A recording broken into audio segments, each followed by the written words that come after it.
Hey everybody, welcome back to my YouTube channel. So in this video, we're going to be talking about my September budget and how I plan on reducing my overall debt. If you saw my last video, I have more than $46,000 in debt, and that is a combination of various things. So I need to budget my way out of that, and this is my projected budget for September. Before we get into the budget, make sure that you go ahead and hit that subscribe button if you're not already subscribed. So I have a goal of making it to 5,000 subscribers this year. I'm not currently there. So if you want to support that goal, go ahead and subscribe to the channel, and it helps the videos perform better. And so more and more people can see the videos and the channel keeps growing. So please and thank you. If this is your first time seeing one of these videos, welcome to my pie chart. So at the beginning of every month, I break down my planned expenses and I break those down into different categories. And so that's what you're looking at right now. So my first and biggest category is housing. So I have 28% of my overall budget is going towards housing. So that is things like rent, utilities, and I also include my phone bill in that. Next is living. So that's 12%. And for living, I have been living cash based for the past few months. So I am, like, at the beginning of every month, I'll go to the ATM and I'll take out a certain amount in cash, and that's what I live off of. So that's the money for eating out, although thanks coronavirus, what is eating out? So more like takeout, groceries, what were the other categories? Household, entertainment, and shopping. So that's what all those things are, and that's living. So that's 12% of my overall budget. Next is subscriptions. So like Netflix, Hulu, things like that. So that is 4%. And that's actually decreased from last month. So I've decided to cancel my Adobe Creative Cloud account. If you're not a creative person, the Adobe Creative Cloud, that includes things like Photoshop, Illustrator, InDesign. Like the entire Creative Cloud suite is like, it's $50 a month regular, but then if you're a student or know someone who is a student and can use their email address, then it's like $21 a month.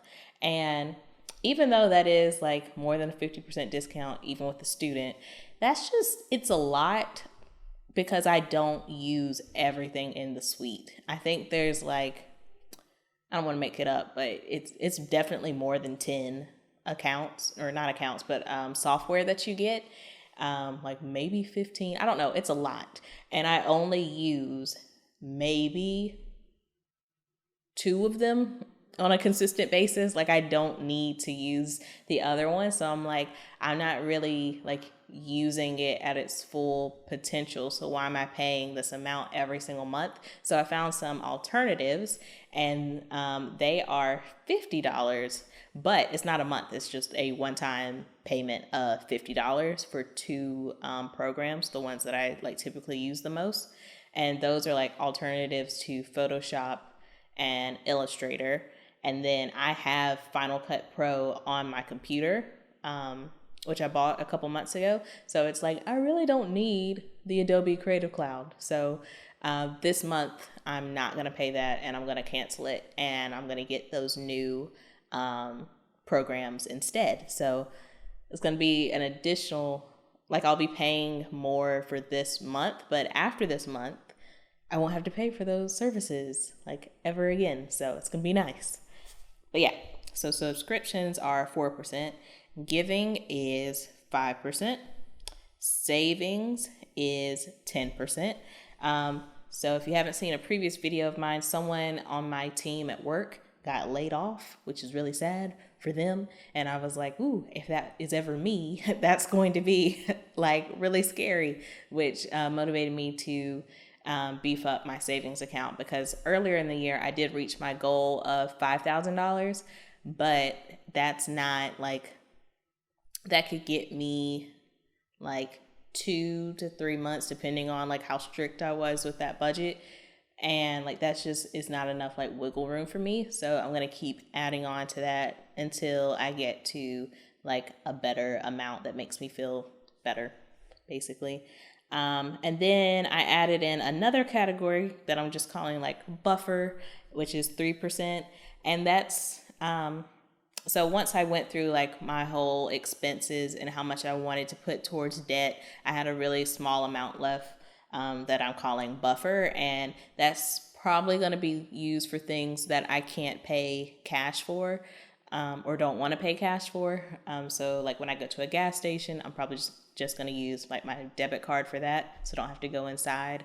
There's this one restaurant that I like to order out from. You can't use cash with them. So just saving money for certain things that I can't use cash for.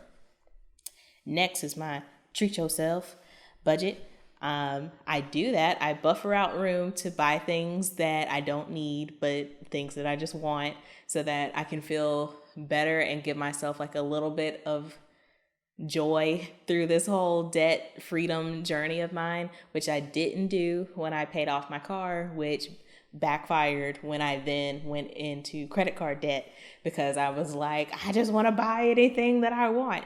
And I like slipped further into credit card debt. So I don't want that to happen again. So I'm along the way, just every month, I put aside like a little bit of money, and I don't always have to use all that money, but it's there if I want it. And then I can just, if I want something from this online store, then that's what I use that money for. And treat yourself, I should say, is primarily online purchases. For my living budget, where I take out some cash that I can use for shopping, that's more so like in-store shopping. Like if I'm in Target and I see something that I want to get, then that's where that money usually comes from. Next is student loans. So that's 5% of my overall budget. I'm still just slowly working those down. They're not my main focus right now, so it's just 5%. A couple months ago, I did pay off all the interest for both of my student loans, so now any additional money that I put to it just goes towards principal, which is really nice. Next is my Apple credit card. I put 8% of my overall monthly budget towards that. Everything on that credit card is interest free up until July of next year. So I'm not trying to pay that off quickly at all. I'll probably just follow like the plan that they set out for me so that it can be paid off in July. That's probably what's going to happen because there's no interest being charged on any of those items.